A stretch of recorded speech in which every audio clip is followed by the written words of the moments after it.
Then I hear the Prime Minister say he don't need no opposition.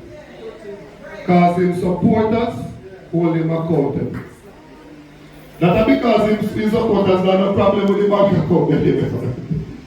That is because his supporters don't have no problem with the charity money we buy the investment. And his supporters don't have no problem with people that got ATM and deposit money in their account. They don't have no problem with them. But I want to say to the Prime Minister, it is not just about PNP alone. Because PNP tries to hold him accountable and some people say politics now. But what about the people who are no pay at all, who are decent things going on in their country? What about the people who are not PNP or JLP, who want to put them country first?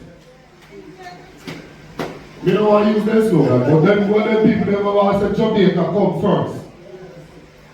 He is saying to those people, shut your mouth, you know why you don't for you, and supporters alone in interested in them. That is what the Prime Minister is saying. That if you are no labor right, you don't have no talk, and that he must say.